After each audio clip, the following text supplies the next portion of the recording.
আমি মাধবচন্দ্র দাস, 63 ইয়ার্স আমার এজ। আমি বালুরঘাট থেকে এসেছি জীবন রেখা হসপিটালে। এখানে আমার কিছু প্রোস্টেটের প্রবলেম ছিল, সেই কারণে বিভিন্ন রকম ইনভেস্টিগেশন করতে এখানে এসেছি।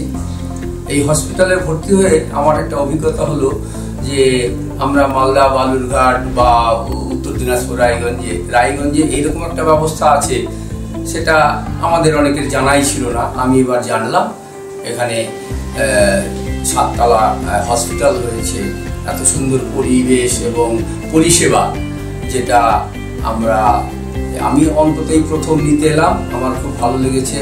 তারপরে এখানে কেবিনে আমি ছিলাম এবং আমাদের যে স্বাস্থ্য পরিষেবার যে খাওয়া দাওয়ার ব্যাপারটা, এখানে খাওয়াটা খুব ভালো, মানে সুস্বাদু খাবার পেলাম। আমরা যেমন বাইরের সব হসপিটালে অভিজ্ঞতা, খাবারগুলো একদম মুখে দেওয়া যায় না, এখানে তৃপ্তি সহকারে খাওয়া যায়। ডাল, সবজি, মাছ, আজকেও খেয়েছি মাছ ভাত, খুব সুন্দর লেগেছে খাওয়া দাওয়া। আর হেলথ স্কিমে এখানে আমরা যে পরিষেবা পেলাম, এটা আমরা অনেকেই জানি না, জন্য এই পরিষেবা নিতে আসিনি, কিন্তু এখন এলাম।